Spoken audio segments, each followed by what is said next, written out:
Pozdravljeni v novi oddaji Reflektor. Sem Gaja Gregorčič in sem nova voditeljica.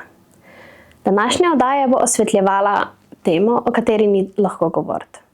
Velikokrat, ko se soočimo s temi mislimi, nam je težko, ne vemo, kako bi reagirali, kako bi se odzvali. To je tema umiranja. Zavedamo se lastne minljivosti, vendar, ko se soočimo s smrtjo, ne vemo, kako bi reagirali. Hvaležni smo spletni trgovini maladarila.si, ki nam je omogočila, da okrasimo ta studio z njihovimi kipci znamke Willow Tree. V studio oddaje Reflektor smo povabili Janija in Mijo. Sta oče in hči in prihajata iz Novega mesta. Njima ni težko govoriti o umiranju, saj delujeta Mija kot prostovoljka v hiši Ljub Hospic in Jani kot zaposlen v Slovenskem društvu Hospic. Tako. Za začetek me zanima, kako je sploh prišlo do te odločitve, da postaneta prostovoljca. Kaj se je vama prebudilo, da začneta to pot? To je bilo že kar nekaj časa od tega nazaj. Čist bi rekel, kaj je bilo tisto, zakaj sem začel premišljati o tem, da bi delal kot prostovoljec v hospicu. Pravzaprav niti ne vem, je bilo pa zelo povedno, ko smo že nekaj časa bili prostovoljci, smo enkrat v enem prostoru, nas je sedelo enih 7-8 prostovoljcev, in smo se ravno približno to pogovarjali, kar si vprašala. No, in je bilo prav zanimivo, da nas je večina odgovorilo zaradi tega, ker nas je bilo smrti strah. Se veš, kako je, ko v šoli veš, da boš vprašan, da boš pisal kontrolko ali pa da boš šel na izpit, se poskušaš pripravljati na to. Torej, vsaj malo kakšno knjigo prebereš, če ne drugače.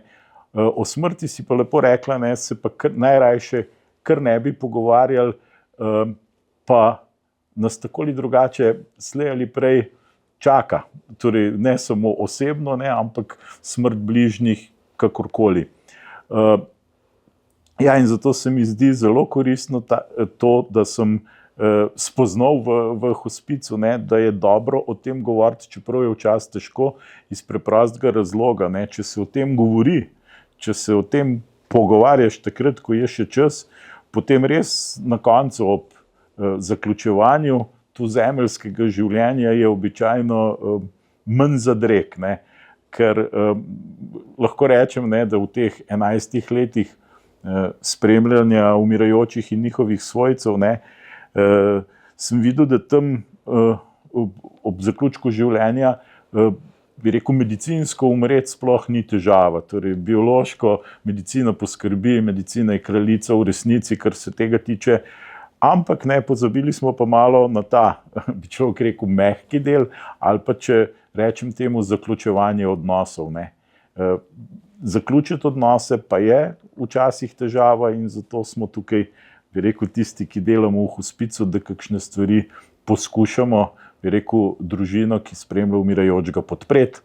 V hospicu obravnavamo umirajočega ne samo kot telesno bitje, ampak tudi kot duhovno, duševno in tudi socialno. In če je umirajoč podprt v vseh teh pravzaprav aspektih svojega življenja, potem je ta pot, ne smem reči lahka, vsaka pot na oni svet je težka.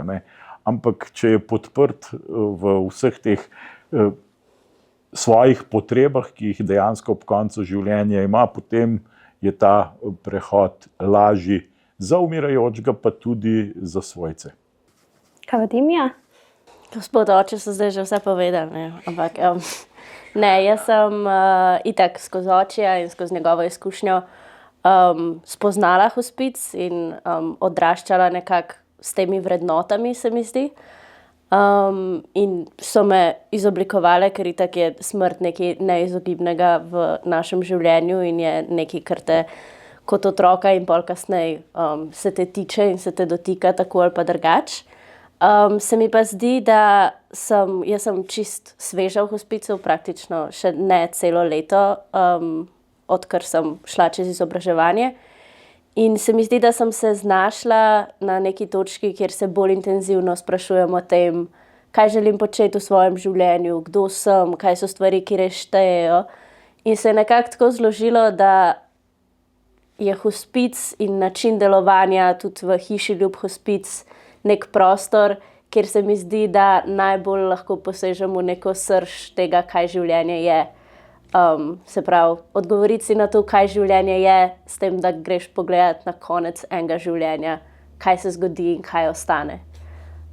Ja. Super, hvala. Kako pa ste se doma pogovarjali o smrti, ko si bila ti otrok? Kako so ti govorila? Se pravi, očijevi začetki v hiši Ljub hospic, ker on je začel tam, ne? Tako. So v bistvu se glih uskladili z smrtjo mojega dedka, očjevega očeta. In to je bila tudi prva taka bližnja izguba zame.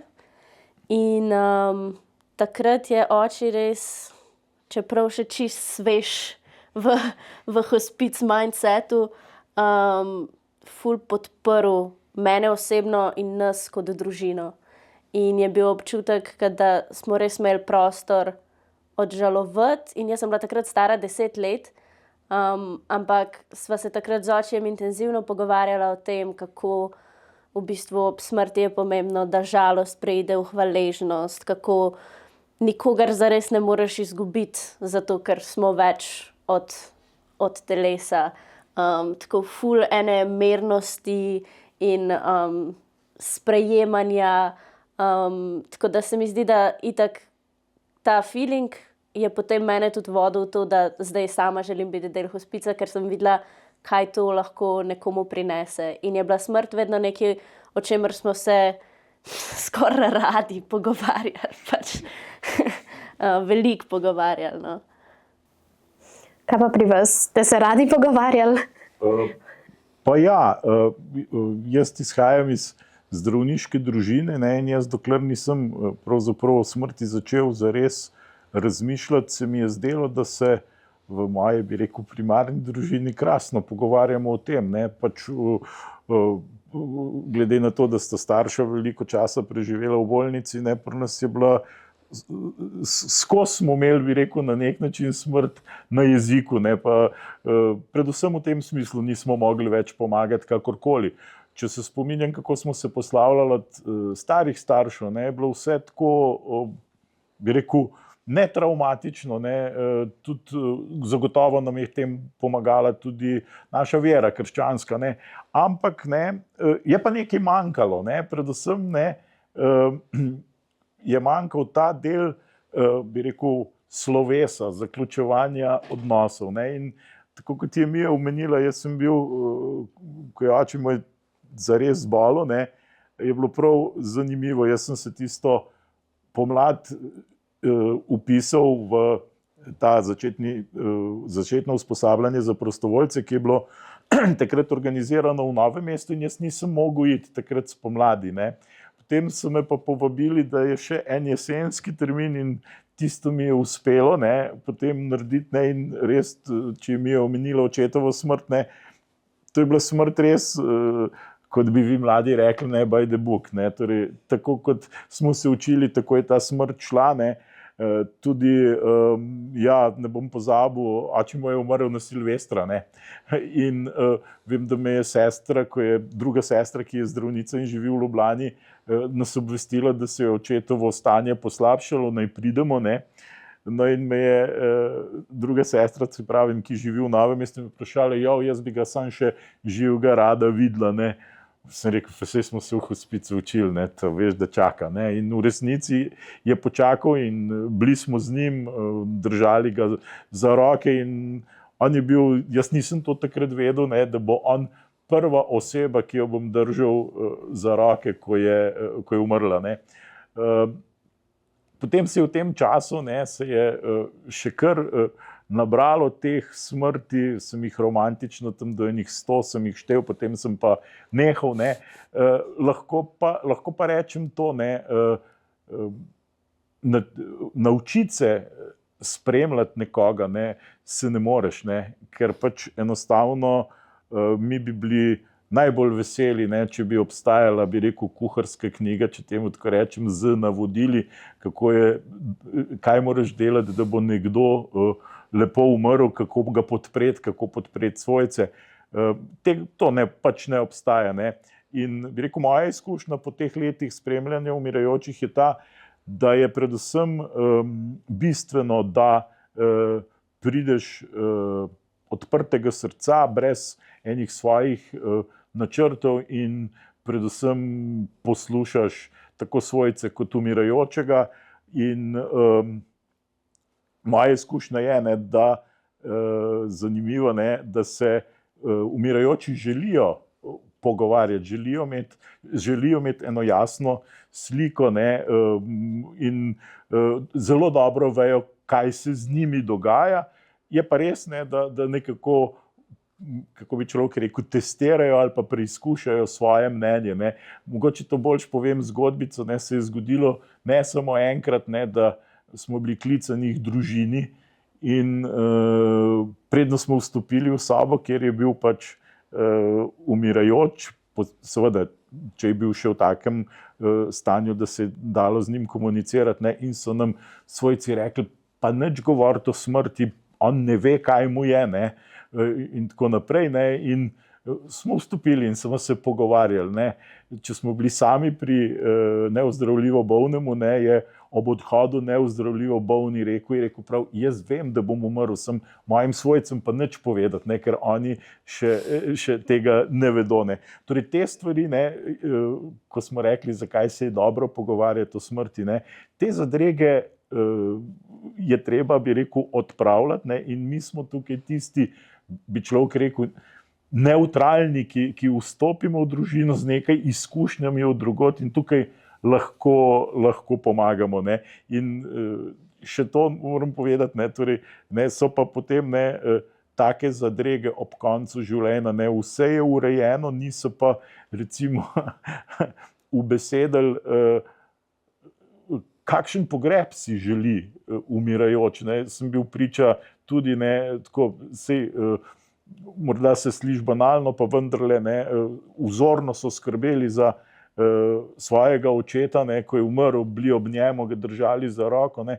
Potem je pa prišlo, bi rekel, takoj v 4 ure po smrti je bil pa prepir, ker sta se brat in sestra pravzaprav sta imela različno mnenje glede tega, ali bodo lovci na pogrebu očeta govorili ali ne. Torej, ne smo pozabili to ubesediti, ne, in v bistvu je nas strah, ne, pred neozdravljivo bolnim govoriti, smo v zadregi, on bi si pa želel, to je ena zadnjih avtonomij, recimo, kako organizacija svojega pogreba si želijo o tem pogovarjati. Ne.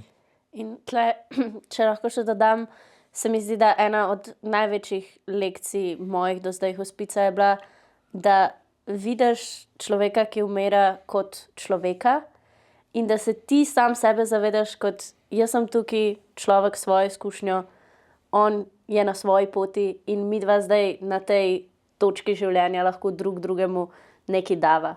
In ni nekih posebnih, ne, receptov in vsega tega, ampak samo to, da si ti lahko v polnosti in zbranosti ob nekom s tem, kar pač imaš. Seveda jaz s svojimi izkušnjami, če je oči zraven, s svojimi izkušnjami tako, ampak da po eni strani tudi dobiš neko potrditev, da si dovolj s tem, kar si lahko za nekoga, ki je pač tam, kjer je. Ne. Omenili smo društvo, zaposlene, ljub hišo hospic. Kje so razlike? Vajino delo je drugačno, ne? Kakšne so specifike, tehnikalije? Ja, najino delo je, bi rekel, zelo podobno. Ne? Jaz sem nekaj časa delal tako kot prostovoljc v hiši Ljub hospic in na terenu bi človek rekel, ne. Jaz bi rekel, kot nekdo, ki je oboje relativno veliko preizkusil, ne, lahko rečem, da je razlika ta. Ne. Hiša Ljub hospic oziroma nasploh hiše hospic, ne, so v resnici eno zelo, zelo varno okolje, za neozdravljivo bolnega, kot tudi za tiste, ki delajo. Zakaj? Zaradi tega, ker v hiši nisi nikoli sam, vedno je nekdo, ki ti lahko priskoči na pomoč. Ne. S tem misliš zdravstvene delavce? Zdravstvene delavce in tako naprej. Ne. Tudi strokovni delavci, ki so v hiši izkušenejši, torej se kot prostovoljc nekako ne znajdeš sam. Ne. Na terenu si pač sam. Ne. Potem mogoče je tudi to, ne, to je bil tudi na nek način moj motiv, ne, da sem jo spodbudil, da gre pač za prostovoljko v Ljub hospic. Ne. Dejansko, ne, tam, če si ti rezerviraš termin v hiši, ko boš pač na razpolago, ne, vedno nekoga, bi rekel, imaš, ki je neozdravljiv bolan, vedno si potreben, vedno nekaj je. Medtem ko na terenu ne, se zgodi, ne, da je to, bi rekel, manj skoncentrirano. Ne. Moram pa povedati, ne, da pravzaprav mi v Slovensko društvo hospic z Ljub hospicom izvrstno sodelujemo, res, torej mi tudi iz Novega mesta, tam, kjer je, bi rekel, situacija takšna, da je nevzdržna doma, torej uredimo, da se pač neozdravljivo bolen zaključi življenje tudi v Ljub hospicu, in zato smo seveda neizmerno hvaležni. Mogoče še društvo, Slovensko društvo hospic pa predvsem deluje na ta način, da lahko ljudje pokličejo in potem prostovoljci grejo na dom, a ne, nima svoje hiše. Ja. Po celi Sloveniji, tako. In imate pa tudi izobraževanja različna in programe, hospic kafeje. Ja, Slovensko društvo hospic pravzaprav pokriva celotno državo, torej mi imamo območne odbore od Murske Sobote do Kopra, od Kranja do Dolenjske, ne nazadnje. Ja, in naše delo je predvsem delo po domovih, ne, mi včasih tako rečemo, da poskušamo to hospic okolje ustvariti doma, ne, ker ne nazadnje ena raziskava medicinske fakultete v Mariboru je pokazala, da bi več kot 70% Slovencev želelo umreti doma, če bi bilo za njih pač poskrbljeno. Ne. Bi pa delal veliko krivico, če ne bi tukaj omenil tudi paliativnih timov, ki ponekod že delujejo, konkretno na Dolenjskem je to zelo, bi rekel, dobro sodelovanje med Slovenskim društvom hospic in pa tem paliativnim timom. Torej, ne samo, da se tisti, ki smo na tej strani, torej, ki delujemo, smo na zelo varni strani našega delovanja, torej še bolj pa je to, bi rekel, dobrobit neozdravljivo bolnih. Namreč res tako rekoč ni važno, kdo od nas pride do neozdravljivo bolnega, torej ali paliativni tim ali mi, torej se pokličemo, aha, tukaj je bolečina, boste prišli, aha, tukaj so neki nerazčiščeni odnosi, potem mi vstopimo, tako da to je res fajn. Ne. Ta dobrobit za neozdravljivo bolnega pa se kaže še v eni stvari. Ne. V Slovenskem društvu hospic seveda imamo tudi program za žalujoče, tako odrasle kot otroke. Ne. In mi opažamo, da iz družin, kjer smo bili vključeni že v spremljanje neozdravljivo bolnih, torej smo spremljali pred smrtjo in seveda pomagali pravzaprav prestopiti ta prag večnosti, ne. Torej iz teh družin mi v programu žalujočih nimamo oseb, iz preprostega razloga smo te pravzaprav pomembne stvari ob koncu življenja nekako pomagali urediti že v času umiranja, poslavljanja in tako naprej. Ne. V programu za žalujoče pa imamo predvsem osebe, kjer nismo bili vključeni ali pa je bila smrt nenadna, prometna nesreča in tako naprej. Posebej ponosni seveda smo pa na to, da poskrbimo tudi za najmlajše, torej naši tabori Levje Srčnik za žalujoče otroke. Letos smo jih imeli blizu 40 na Pohorju. To je pa, bi rekel, tudi posebna izkušnja. torej, ko otroke razbremenjuješ teh njihovih strahov in res fenomenalen občutek. Vzporedno s taborom za otroke pa vedno pripravimo tudi tabor za starše teh otrok, kdor želi, torej istočasno zato, da pravzaprav ni težav z varstvom in tako naprej. Mija, ti pa deluješ v hiši, ne? Ki je za vsi so dobrodošli v njej in je brezplačna, ne? Kakšne so še kakšne specifike teh, kako je tvoj dan poteka? Torej, v hiši nas je zdaj, ne vem, slabih 20 prostovoljcev. Tam so seveda, kakor je oče povedal, tudi zaposleni zdravstveni delavci in strokovni delavci. Hiša Ljub Hospic je en tak poseben prostor, skoraj posvečen, bi lahko rekel človek. Vedno, kadar prideš tja, je tako posebno, tiho, mirno vzdušje. Vsak uporabnik, ki pride v hišo, ima svojo sobo, precej tako prostorno in svetlo. Deluje pa moje delo, kadar sem tam, tako da v bistvu pač ti se vpišeš v svoj termin in potem prideš tja. Tam se posvetuješ z eno od medicinskih delavk, kakšna je situacija v hiši, kakšne vrste bolnikov imaš, oziroma uporabnikov, in potem greš od sobe do sobe in vidiš, kako lahko nudiš oporo uporabnikom, od pogovora, branja do neke osnovne pomoči, hranjenja in tako. Velikrat pa tudi pač samo z prisotnostjo. Se pravi, velikrat so to ljudje, ki ne morejo več govoriti, ki ne kažejo nekako nobenih znakov fizičnega življenja več, ampak glih hospic se ukvarja s tem, kako je v takih trenutkih še posebej pomembno ne pustiti človeka samega. In jaz sem v teh parih izkušnjah, ki jih imam, mogoče še najbolj živo doživela te izkušnje, kadar je bil pred mano nekdo, ki ni mogel z besedami komunicirati z mano, ampak mi je bil nor ta občutek, kako polna se mi je zdela soba in kako veliko se je dogajalo. In ko smo bili na usposabljanju, so nam vedno govorili, da naj na začetku malo gledamo na uro, ker se nam bo ful vlekel čas in da naj se preizkusimo, da pač sedimo 20 minut tam.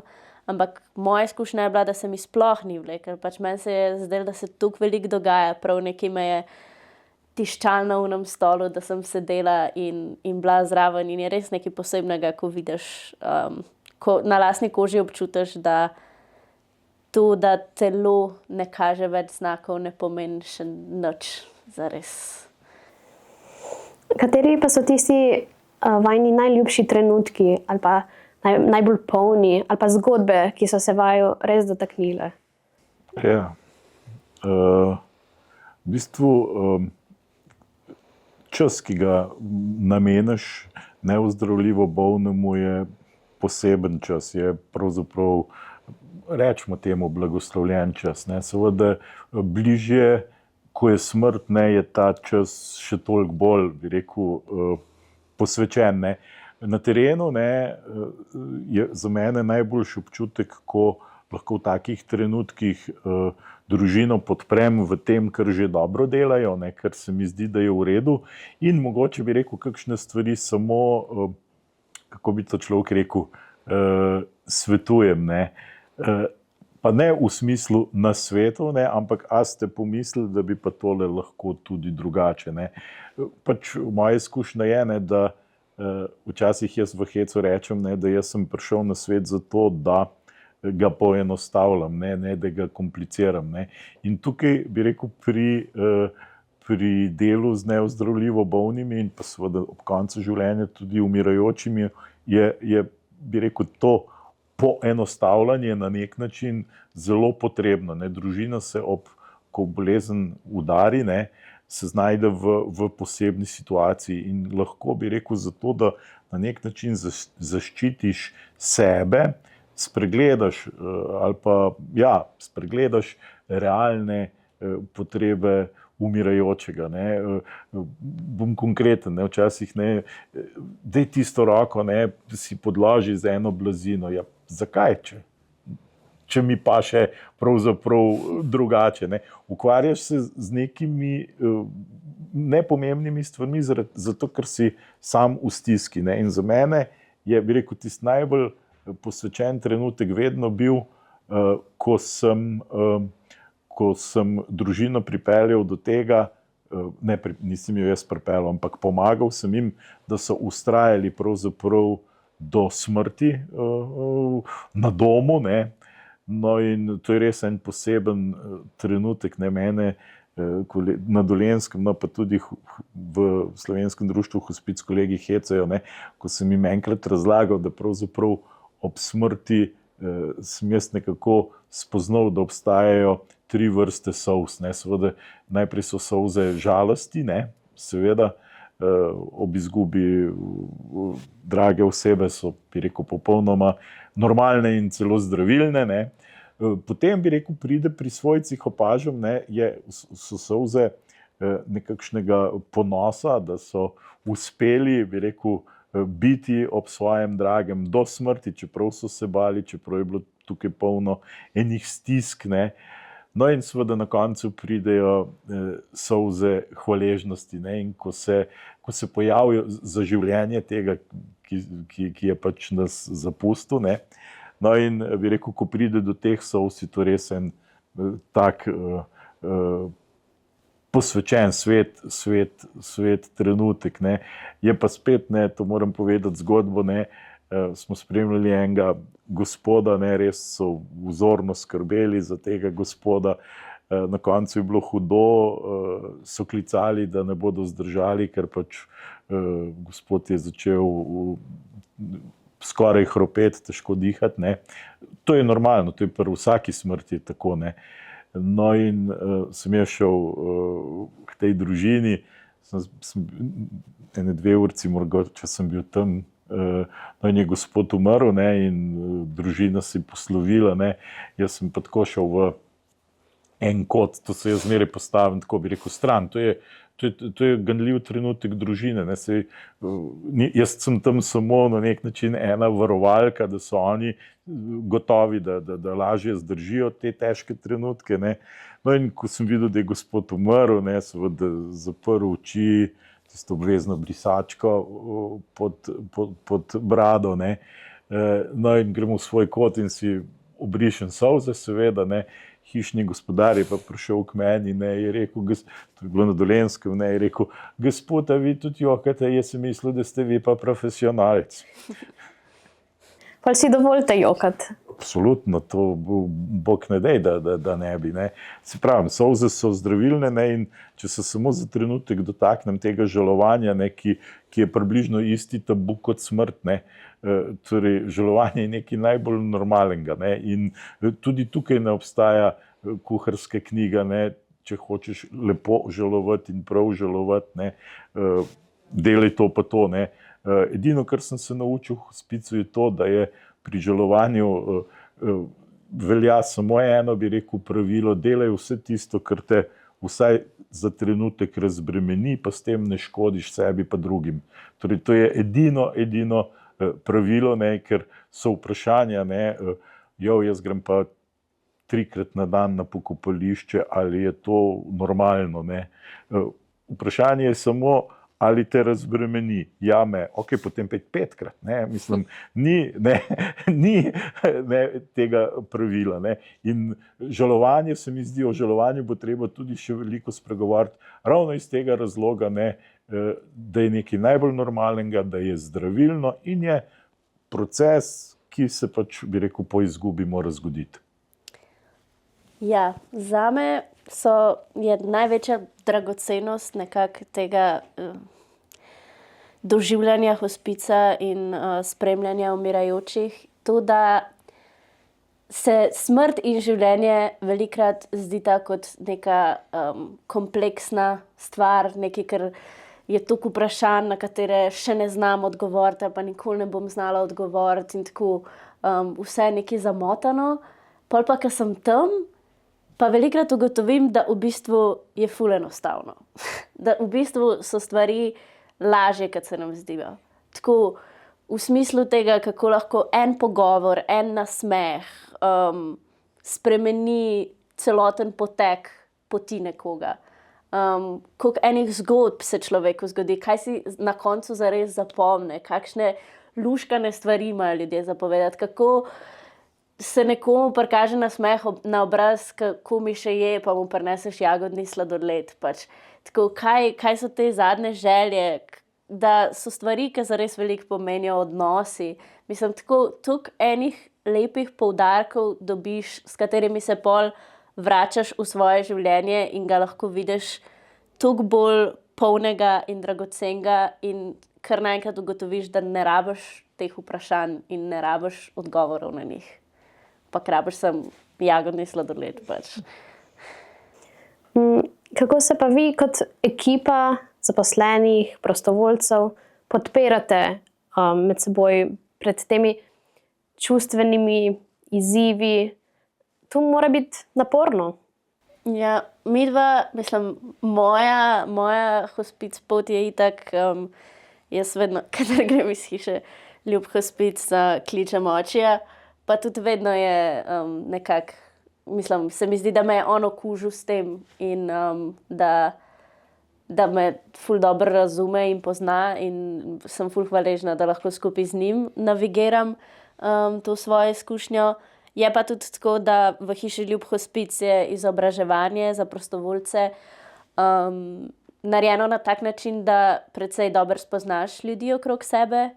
Tako da jaz sem tudi tam stkala par takih prijateljstev, ki mi veliko pomenijo in se lahko dobimo izven hospica in pogovarjamo. Imamo pa tudi mesečna srečanja, kjer so različna izobraževanja in so namenjena temu, da vsak podeli svojo izkušnjo preteklega meseca.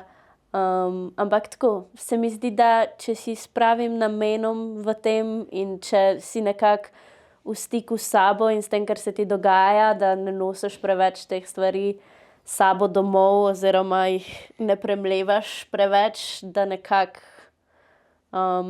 niso tako težke, kot sem jaz tudi pričakovala, da bodo.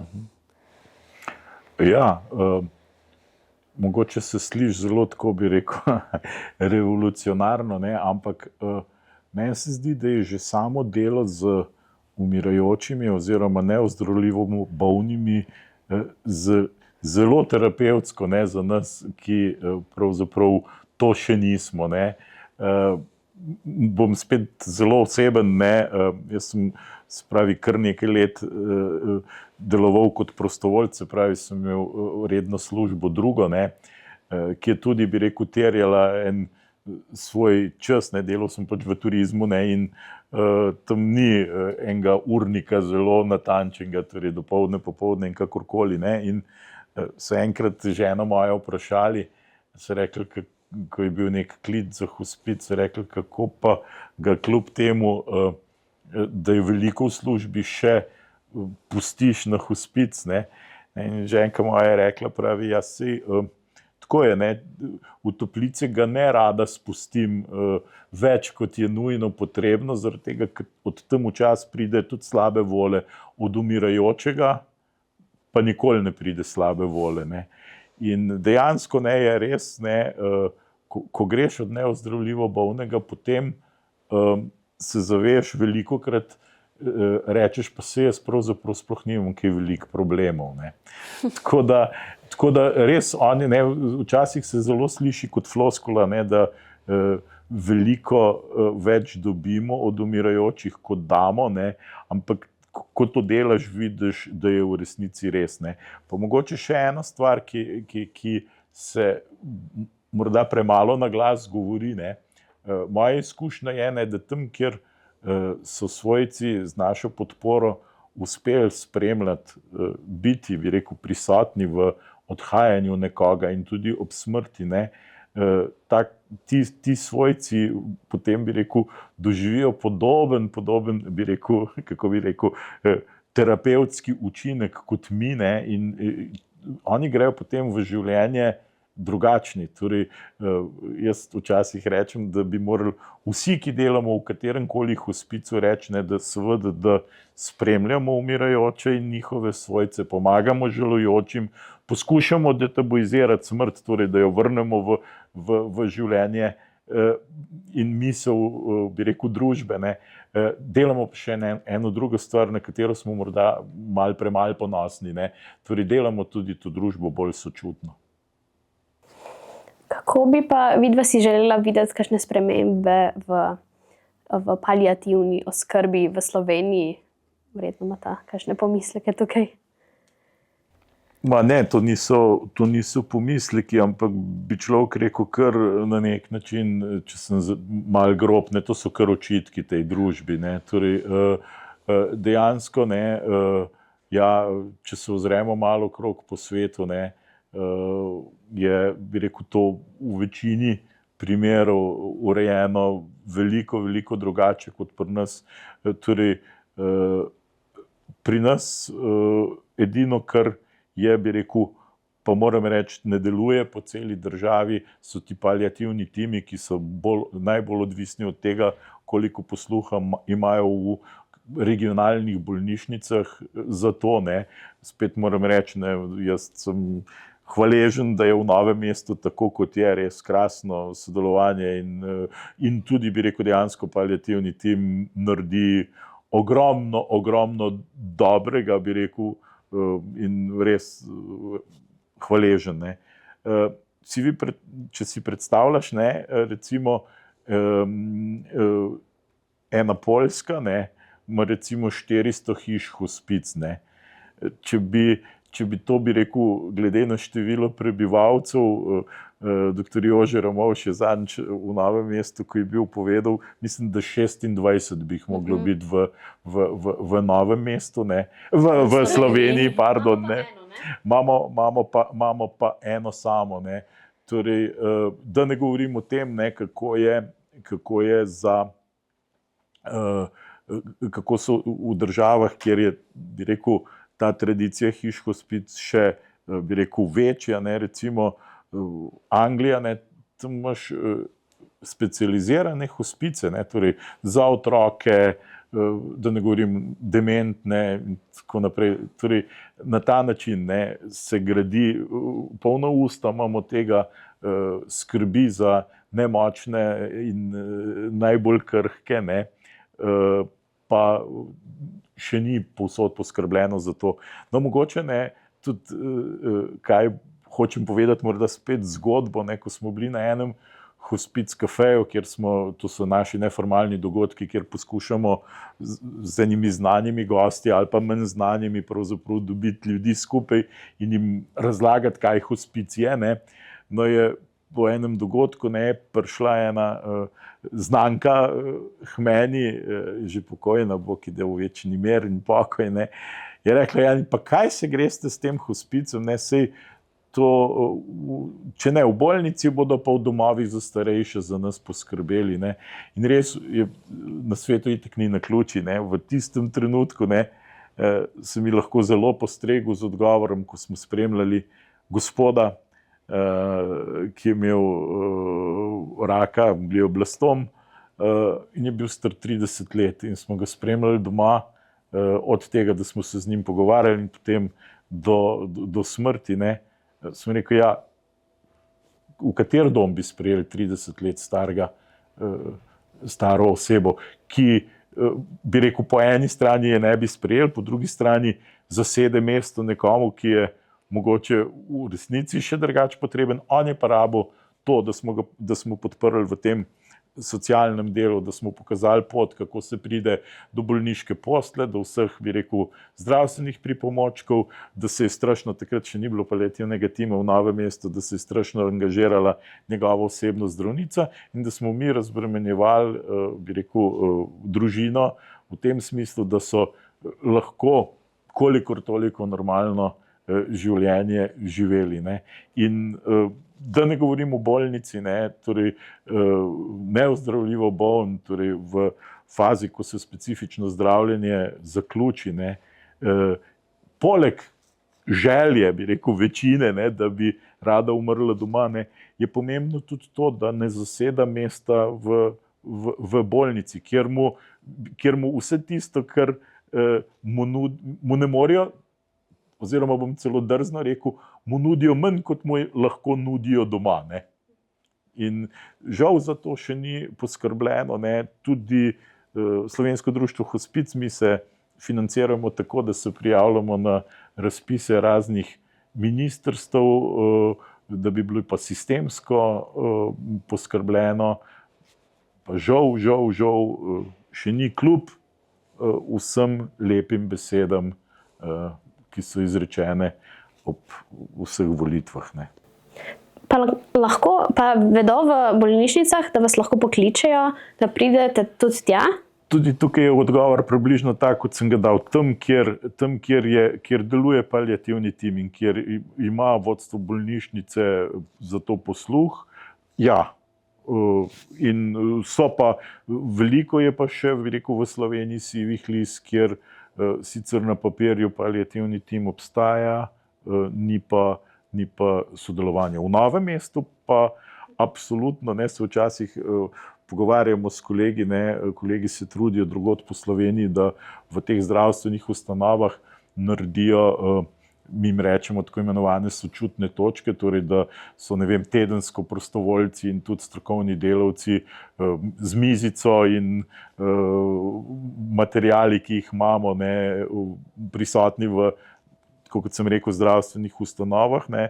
Jaz sem rekel, v Novem mestu v bolnici mi ne rabimo sočutne točke, zato ker imamo dr. Petro Gornik, šefico paliativnega tima, ki vsakmu, ki ga ona obišče, zve tudi za hospic. Ne. Tako da... Pa vi poskrbite tudi za ta medicinski del v hiši mogoče, da nudite zdravila oziroma da bolniki ne trpijo? Ja, v hiši je seveda poskrbljeno, ne, ker del tima je tudi zdravnik, farmacevt in tudi medicinske sestre, seveda. Ne. Mi nege ne nudimo, seveda, zaenkrat če ne, čeprav ena izjema je, Mariborski odbor Slovenskega društva Hospic ima občinsko koncesijo za paliativno oskrbo na domu in tam imajo tudi zaposleni 2 diplomirani medicinski sestri, ki počneta tudi to. Ja, vprašanje je pa seveda zelo na mestu, ne, ker na terenu se čuti velika potreba po tem, da bi bilo to dosegljivo tudi na domu. Ne. Mija, kako se zdaj med mladimi, med najnimi vrstniki, kako se govori zdaj o smrti? Opažaš kakšen pogovor o tem? Mislim, jaz vidim največji problem v tem, da mladi ljudje nimajo občutka, da se jih pogovori o smrti oziroma odločitve o tem kakorkoli tičejo. Ne. Tudi, ne vem, če pogledamo starost prostovoljcev v društvu ali pa v hiši Ljub Hospic, so to večinoma starejši ljudje, ki pač nekako imajo okrog sebe, se zdi smrt nekaj bolj aktualnega za njih, kot za nas. Ampak meni se zdi, da se pač o življenju ne moreš učiti in pogovarjati in razmišljati, če kar naprej spregledaš smrt in si govoriš, da se boš s tem ukvarjal, ko bo to bližje. In me najbolj skrbi to, da pač ljudje mislijo, da se jih to ne tiče in da ni nekega aktivnega razmisleka o tem, kaj človek, ki umira, zares rabi in kaj smrt kot taka sploh pomeni. Zato, ker se mi zdi, da smo res obkroženi s prepričanji, da vse, kar je važno, je naše telo in da ko sem pa jaz obsojen na posteljo ali pa ne morem več govoriti ali pa ne morem sam jesti ali pa pristanem v plenicah, je pa mojega življenja konec, pa pač ne bodo več me ljudje prišli pogledati, ker itak nimajo kaj več z mano, ne bo se več z mano obnašalo kot pač dostojanstveno, kot s človekom, medtem ko jaz sem prepričana, da je človek toliko več kot njegovo telo in da to, da nekdo pristane na postelji, še ne pomeni nujno konec življenja, oziroma še ne pomeni, da je naredil vse, kar je imel za narediti, zato ker smo toliko več in se v nas toliko več dogaja. In se mi zdi, da ti ljudje rabijo nekoga, ki jim prisluhne, rabijo prisotnost, imajo tudi še kaj za podeliti in bi si želela, da bi se več mladih odločalo za to pot hospica, zato ker se mi zdi, da glih zdaj, ko imamo pač energijo in čas in veselje in nek svež pristop, lahko pomagamo marsikomu, hkrati pa tudi sebi olajšamo svoje življenje in svojo pot. Zato ker, kot sem povedala, so te izkušnje tako dragocene in res mi zdi, da na ful specifičen, ampak ful dober način lahko oblikujejo človeka in dodajo vrednost temu, kako gleda na življenje in kako se obnaša. Tako da predvsem ta ignoranca in to, pač se mi zdi, da vsak, ki je živ, mora razmišljati o smrti in o ljudeh okrog njega, ki se jim to dogaja. Hvala. Za zaključek bi vaju pa prosila, če mi lahko pa veste kaj še nasvet o tem, kako se mi soočamo z lastno minljivostjo ali pa strahom. Kaj narediti konkretno takrat?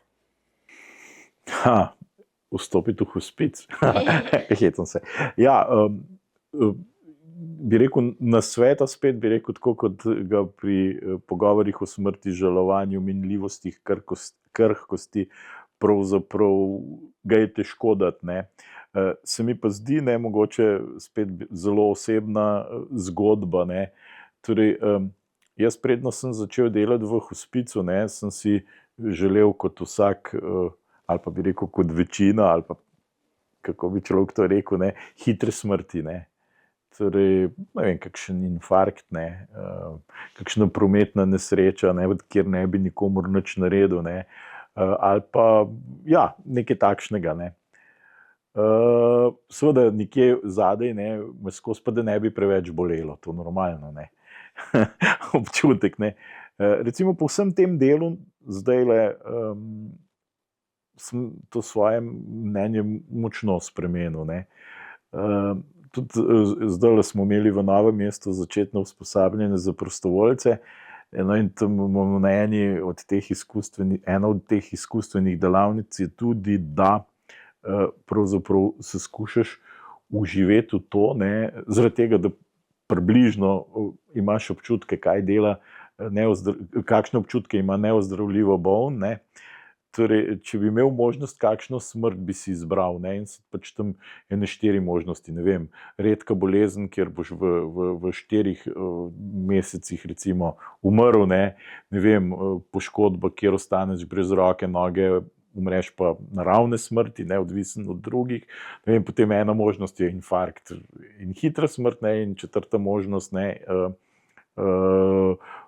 rak z vsemi svojimi, bi rekel, specifikami, torej, ko se ti stanje enkrat izboljšuje, pa kemoterapija, pa si švoh in tako naprej. No, in zanimivo, ne, je bilo opazovati, ne, te nove prostovoljce, kandidate za prostovoljce, ne, se pravi, ko so zbirali na prvo žogo, ne, je bila večina, bi rekel, za to hitro smrt, ne. Ko smo pa se potem v evalvaciji pogovarjali, ne, kaj in kako, ne, so vsi spreminjali, ne. Jaz tudi moram reči, ne, se kakorkoli se to kruto sliši, ne, ja, pristanem na katerokoli smrt, se vem, da ne bom vprašal, ne, ampak pristanem pa res na vsako smrt, kjer bi imel možnost, bi rekel, se posloviti, kljub temu, da sem krhek, se posloviti, reči komu nasvidenje, oprosti, žal mi je, rad te imam, in vse to, kar je, bi rekel, te besede, ki nam prihajajo ob koncu na misel, ne. In še eno, bi rekel, tako res sporočilo se mi zdi pomembno, ne, pri vseh smrtih, kjer sem bil zraven, ne, je to res sporočilo po moje za današnji svet, ne. Na smrtni postelji ni še nihče rekel, škoda, ker nisem bil več v službi, škoda, ker nisem imel lepše postave, škoda, ker nisem ne vem kaj, bi rekel, vse to, kar se danes propagira, ampak ko bi vedel, da bo tako hitro šel, bi imel koga rajši, bi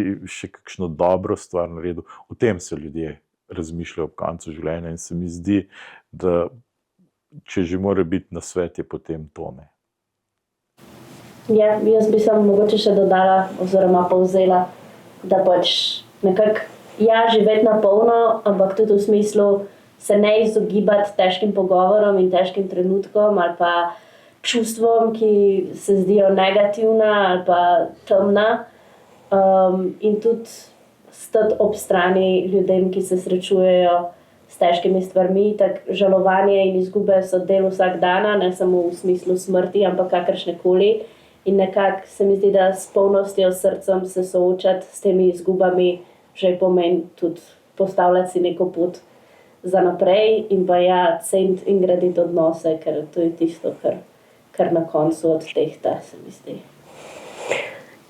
Najlepša hvala, to je bila zelo lepa zaključna misel. Hvala vama, da ste prišla.